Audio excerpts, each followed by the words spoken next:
Las chicas necesitamos, hoy os lo estamos diciendo, referentes femeninos fuertes en los que inspirarnos, desde nuestras madres hasta Xena, la princesa guerrera. Necesitamos feministas de las que aprender, porque entrar en el feminismo es como atravesar la pared del andén 9 3/4 de Harry Potter. Ahí pasas a otra dimensión mejor.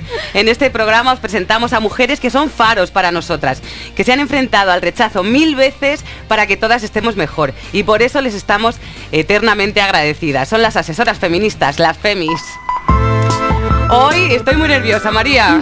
Estoy emocionada, de verdad. Estoy por subirme a la mesa y decir, ¡oh, capitana, mi capitana! Porque están aquí Laura Freixas y Núria Varela. Bienvenidas. Muchas gracias. Bueno, la verdad es se reía María de mí, digo, estoy como las muchachas en la puerta de un concierto de Gemeliers, digo, es que estoy como que las voy a conocer. Son referentes, y además que tenemos aquí tantas chicas y chicos, y yo creo que es verdad que las necesitamos leerlas. Laura Freixas escribe en La Vanguardia, en El País, y es fundadora de la Asociación Clásicas y Modernas, y acabas de publicar Todos llevan máscaras, y que está por aquí, y que, bueno, no os voy a decir que os hacemos unas fotocopias. No. Ya la cosa está contra mía. Y Núria Varela es doctora en ciencia política, ciencias sociales y periodista, y nos ha iniciado a todos y a todas en feminismo para principiantes, cansadas, también otra, sí, en fin, sí, otra de las escritoras de las Biblias que necesitamos. Sí, os leemos, os seguimos. Sois referente para mucha gente. Vosotras, ¿quiénes eran vuestros referentes? ¿Quién os inició a vosotras en el feminismo? Mi madre. Esto es un clásico. Pero es una gran verdad. Sí. Es que mujeres que muchas veces te han ido abriendo la puerta, te han enseñado con su comportamiento, y de lecturas o de no sé, porque claro, ahora es más fácil, digamos, acceder a información y leer sobre feminismo. No sé si para vosotras era un poco más de investigación. Bueno, yo veía a mi madre, por una parte, dedicarse a las tareas domésticas protestando y rabiando y odiándolas, y decía, ¿y esto por qué, no? Y luego también veía a mi madre entregarse con una pasión y una felicidad maravillosas a la lectura de novelas. Entonces, bueno, mi camino estaba trazado, ¿no? ¿Y en tu caso, Núria? Bueno, yo creo que ponerte las gafas, ¿no? Las gafas violeta, que es la metáfora que usamos es la toma de conciencia. Y eso no es en un momento. Creo que como todo en la vida son procesos, ¿no? En mi caso, yo soy asturiana, de la Cuenca Minera, con lo cual siempre he estado viviendo, en mi época además, ¿no?, con mucha convulsión y mucha protesta social. Siempre veía que me faltaba algo, ¿no? Que aquello, como que mucha justicia y mucha solidaridad, pero no la veía muy clara. Y luego ya cuando llegué a Madrid a estudiar periodismo, sí que empecé a militar, me acerqué a Barquillo, que en aquel momento era la sede del movimiento feminista, y me acuerdo de una conferencia que sí fue clave porque le puse el nombre, que fue, no me acuerdo cómo se llamaba, pero era una mujer tunecina, me acuerdo de ella porque tenía una fuerza, era una mujer con un pelo rojo, y cuando acabó aquello, yo era estudiante, dije, guau, no sé lo que es esta mujer, pero lo que sea ella, eso mismo soy yo. Yo asistí a una conferencia de Betty Friedan en Barcelona. Claro. Bueno, yo ya había leído entonces, La mística de la feminidad, porque en mi casa sí que había libros feministas, en general franceses, porque mi madre leía en francés, entonces cosas que no habían llegado a España, pues yo ya las leí. Claro, y yo no le ponía ese nombre, pero bueno, lo de mi madre era feminismo, obviamente, yo veía que tenía toda la razón. La verdad es una afortunada, porque lo habitual es que tengas que ir a buscarlo. Sí. Ahora no tanto, pero yo recuerdo cuando escribí Feminismo para principiantes, la versión no ilustrada, la primera. Ahora hablamos de esta maravilla. No había nada, no había. Había los textos clásicos, los de Betty Friedan, lo de Kate Millett, todos estos que tenían algunas amigas muy mayores que los conservaban de su época, pero se habían agotado y nadie los había vuelto a editar. Y vosotras, en este camino de vuestra vida, ¿cómo veis este año del 8? ¿Cómo lo veis? Como un sueño. Sí, ¿no? Porque vosotros habéis vivido momentos más solitarios o más... Sí, yo me acuerdo manifestaciones feministas que no llenábamos la Plaza del Callao, esta que está aquí abajo, o sea, éramos 4 gatas y además todas, pues bueno, de cierta edad, ¿no? Pero bueno, cuando crees en algo y esté de moda o no esté de moda, o sea, para mí es que es una pasión, ¿no? Una pasión de justicia, pero luego cuando de repente se llenan las calles y estas adolescentes que vienen a ver, y tan guerreras y chicos también, bueno, es una maravilla. Ahora, pase lo que pase, quiero decir, suba, baje, lo que sea, yo voy a seguir. No, claro, sí, por eso sois ahí los pilares. Incombustibles. Hablábamos de feminismo para principiantes, ahora versión ilustrada, que digo, ya más fácil no se puede poner. O sea, no esto ya debería ser lectura obligatoria en los institutos. Esto estás trabajando ya en ello, Nuria, para que se meta en el currículum. No, ojalá, pero estoy muy ilusionada porque efectivamente ves que hay 4 generaciones feministas trabajando juntas en este momento.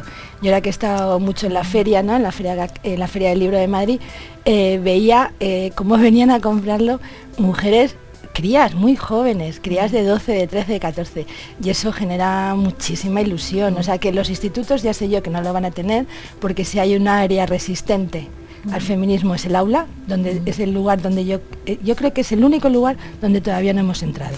Hemos entrado en todas partes, qué fuerte, menos ¿no? en el aula. Sí. Ahora sí. En Clásicas y Modernas habéis creado como una comisión de educación, ¿no? ¿Lo sabes todo? Yo sí. Lo iba a decir. A ver, que no es postureo, que os sigo, que me leo ahí todo lo que escribís, vuestro Twitter.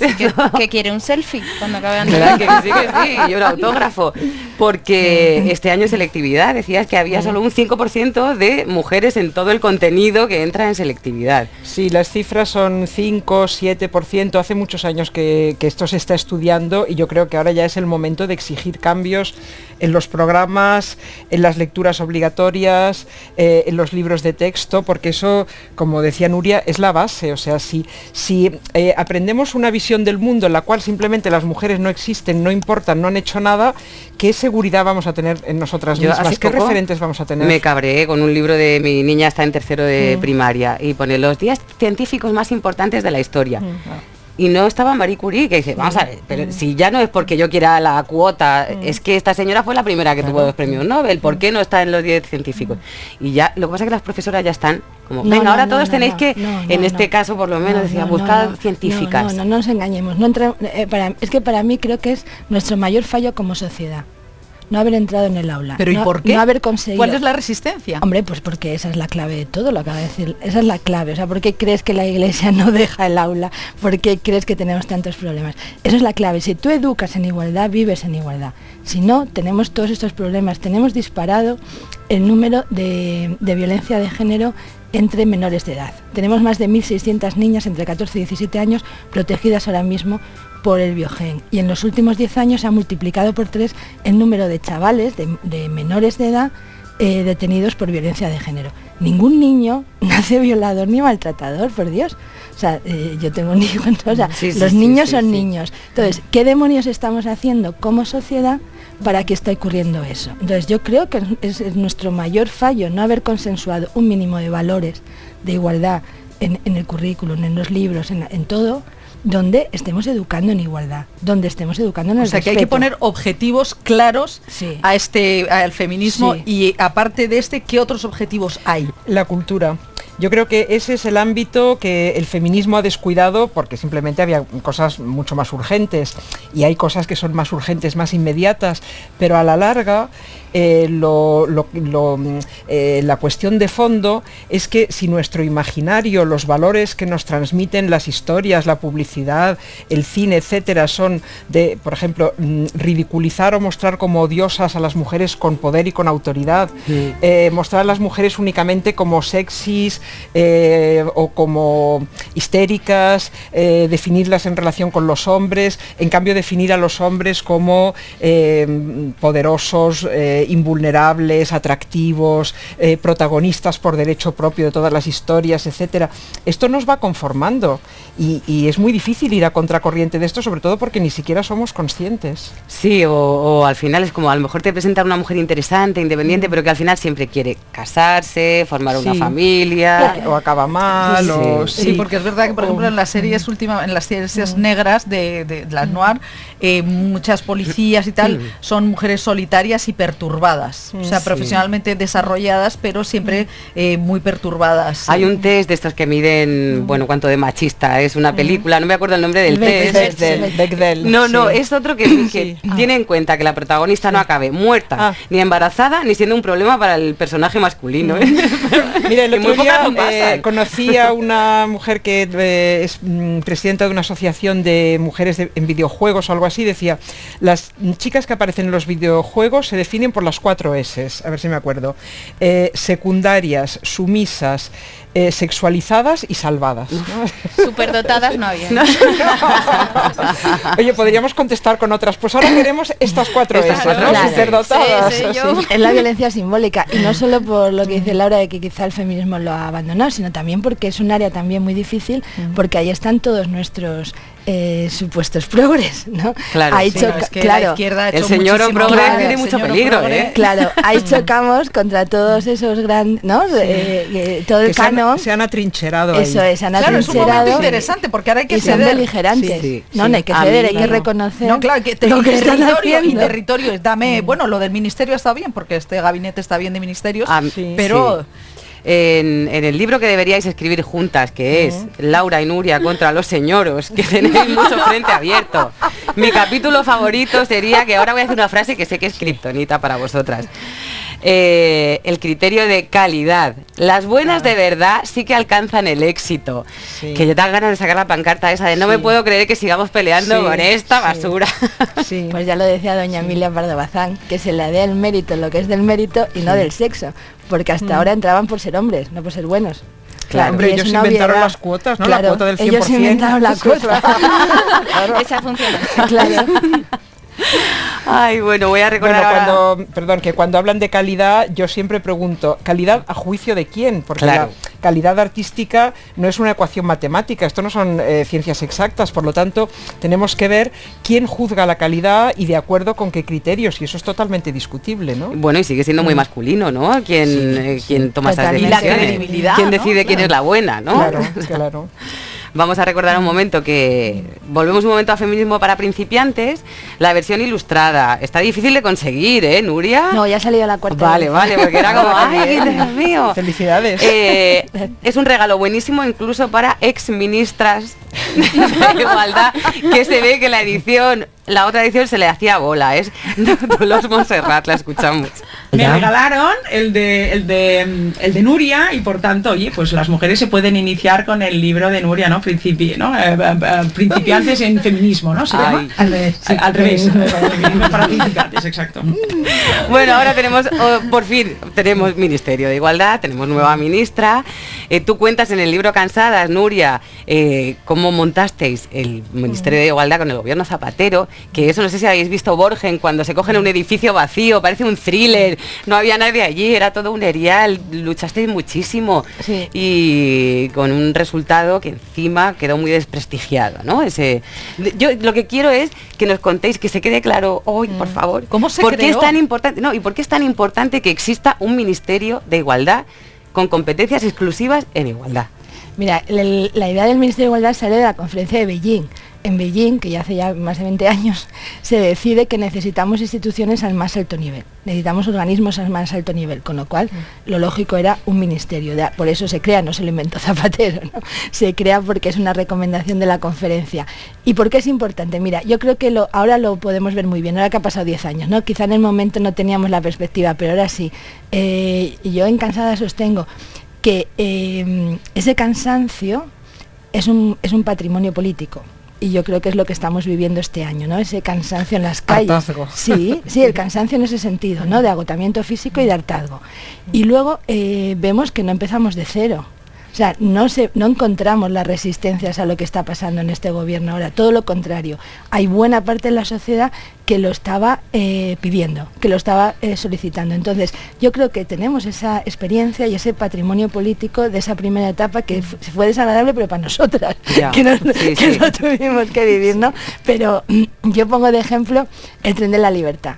Lo que nos costó sacar aquella reforma de la ley del aborto, bueno, fue horrible, ya otro día os lo cuento. Pero eso fue No, un tenéis- éxito. Claro. Un éxito, Claro, bueno, pero eso fue sensacional. cuando años después viene Gallardón y quiere tirarla para atrás, la sociedad entera sale en el tren de la libertad. Entonces te das cuenta de que por eso es importante. Cuando teníamos el Ministerio de Igualdad estábamos todo el día en el discurso político, para mal es verdad, pero todo Pero el día, sí. en los temas de igualdad estaban todo el día en el discurso político, no había cosas que no tocásemos y además Ahora hay veces que me hace gracia porque todo lo que decíamos, que tantas barbaridades decían, ahora es como que forma parte del sentido común, ¿no? Una de las primeras broncas que tuvimos fue con los cuentos infantiles. Que yo escribí un artículo ¿te acuerdas? Que os trataban pues poco menos que... Bueno, la ministra quiere acabar con Blancanieves y Caperucita. Mi artículo se llamaba Caperucita y Viviana Feroz. Claro, es que poco menos eran esos los titulares, ¿no? La ministra quiere acabar con Caperucita y pero esta gente que ya todo el mundo está presumiendo de hacer ediciones revisadas de los todo, o sea, da igual el tema que todos los temas que tocamos en ese momento ahora están como forman parte como del sentido común. Dices una cosa en ese capítulo que crees que os equivocasteis en lo siguiente, en ninguna agresión sin respuesta, que a veces preferíais seguir trabajando y decir no vamos a hacer caso a este ruido que están metiendo, mediático, y ahora dices en el libro que pensabas que no, que sí que hay que responder, ¿no? Cuando te atacan y te agreden y te quieren desprestigiar. Sí, yo creo que ese fue nuestro error, confiábamos tanto en el trabajo y además teníamos tanto trabajo también, es verdad, que decidimos, que ya se vería, ¿no? Que en cuanto empezásemos a trabajar, empezásemos a cambiar las cosas, que se iba a ver que no hacía falta estar todos los días, aparte de que de verdad no teníamos tiempo material, estar todos los días contestando todas las barbaridades que se decían. Yo recuerdo una anécdota que para mí como periodista es la peor, porque es en una ocasión que publica un periódico que a la ministra la han abucheado el día anterior, la habían abucheado en un partido en el Bernabéu, ¿no? Y entonces, la ministra no estaba en el Bernabéu. Pero no solo no estaba en el Bernabéu, sino que estaba en otro acto público, en otro sitio. ¿Pero quién tuvo esa fantasía? No, pero no acaba ahí. El caso es que eso, como era tan obvio, ¿no? Y era tan fácil de demostrar, no había que pelear, pues eso sí que lo rectificamos. Y entonces al día siguiente se publica y dice, efectivamente, no ocurrió así, pero si hubiese estado en el Bernabéu, lo hubiesen abucheado. Siempre para adelante, ¿no? Como la vidente. Bueno, me parece brutal. ¿Hablamos un poco de Lolita o ya no nos dejas? Abrimos ese melón. Es que es interesante, ¿no? Porque hubo un follón tremendo, ¿no? Cuando tú pues escribiste un artículo sobre esta obra. Antes de marcharse debe ver el jardín. Debe verlo. Mis flores han ganado premios en los concursos. Son la comidilla de la vecindad. ¡Voilà! Mis rosas amarillas, mi jardín. Oh, mi hija. Querida, baja el volumen de la radio. Bueno, recuérdanos un poco qué es lo que ha pasado con esta... Bueno, simplemente yo a raíz del movimiento... Para que salgamos con deberes hoy. ¿Qué hacemos con Lolita? ¿No? Que era el nombre de la película. ¿Qué hacemos? Leerla con gafas violetas. Simplemente eso, es decir, yo lo que quería era, y sigo queriendo, es llamar la atención sobre el papel que tiene la cultura, un papel importantísimo para legitimar y perpetuar el patriarcado, por ejemplo, para legitimar la violencia contra las mujeres, la violencia sexual contra las niñas, etcétera, presentándola de tal manera que parece que es la niña la que provoca, la niña es mala, es manipuladora. Yo creo que esto no es culpa de Nabokov, además lo decía en el artículo. Le hizo mucho daño la versión cinematográfica, ¿no? Sí, pero yo creo que sobre todo lo que ha pasado es que allí hay una parte de la sociedad ansiosa de recibir esta justificación y además poderla, digamos, firmar con un nombre prestigioso y decir, no, esto es que las niñas efectivamente son así y la pedofilia en realidad es algo que provocan las niñas, presentar a las mujeres como mujeres fatales, manipuladoras, que tienen siempre la culpa, incluso a una niña de 12 años. Bueno, en la película era un poco mayor. Sí. Y esto es lo que yo creo que tenemos que ver, pero no solo en el caso de Lolita, que tomé porque es muy conocido y además me gusta mucho provocar. Sí, no te gusta un hater, la verdad es que me encanta. Pero no solo en el caso de Lolita, sino que, por ejemplo, el mandato de silencio a las mujeres es algo que va desde la Odisea y San Pablo, ¿no? Las mujeres en la iglesia callen, hasta un tal Kevin Roldán, que tiene una canción que se llama Quiero una mujer que no diga nada. O la justificación. Pero ahora mismo también hay otra acusación, y es que el feminismo es un castrador en el arte, o sea que la corrección política... Son unas fantasías masculinas. Yo lo escucho continuamente en los festivales. ¿Por qué no vamos a ver 10.000 violaciones, hombre? Pero si es que Irreversible es maravillosa. Sí. Era lo que hablamos antes, en la cultural, todo lo que tiene que ver con la cultura nos topamos con eso, ¿no? Todo es justificable.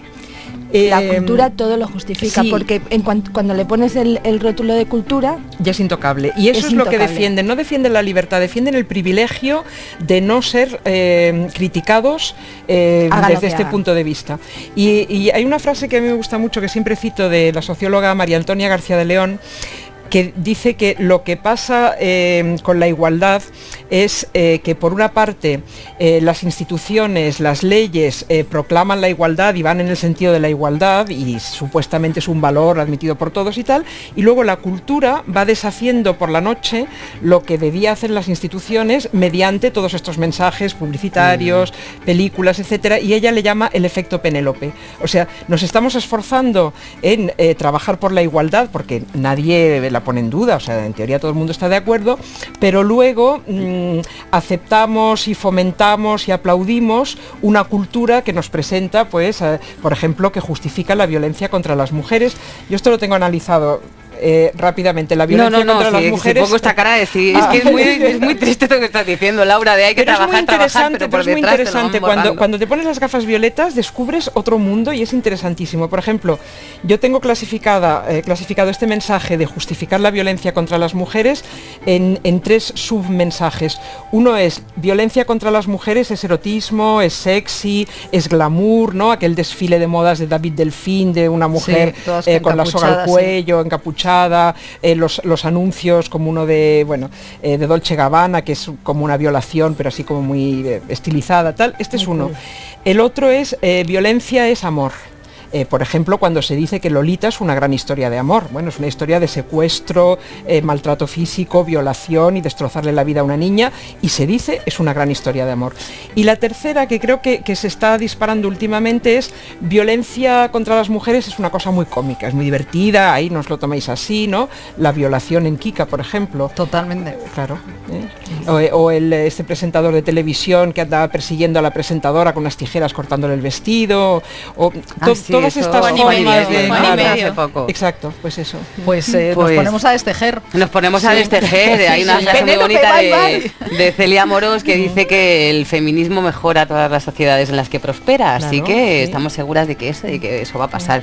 Nuria Varela, Laura Freixas, me da vergüenza, pero siempre despido esta sección, no la despido yo, la despide un caballero.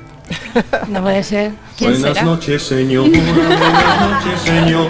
Hasta con vosotras me he atrevido. Mi pequeña contradicción feminista, Bertina Osborne. No la puedo creer. El placer culpable. No me hagáis de caso, esto es todo por las risas. Por tu culpa. Nunca más. Se van a cruzar de Sí, ¿Sabes que ¿Tú te acuerdas cuando dijo que yo soy más feminista que las feministas? Yo tengo ese recorte de periódico. que ¿No fue Albert Rivera? No fue este, perdón. Y que no es machista ni lo ha sido No, nunca. soy más feminista que las feministas. Mansplaining, Mira, como un día consigamos que venga, lo siento, aquí lo rodeamos todas y le decimos, vamos a explicarte unas cosas, Bertín. Bueno, Nuria Varela, Laura Freixas, gracias por el trabajo que hacéis cada día, nos hacéis mejores personas. Y ojalá vengáis mucho más, porque hay mucho que hablar con vosotras. Sin Bertín, te lo prometo. Nunca más, Nuria, perdóname.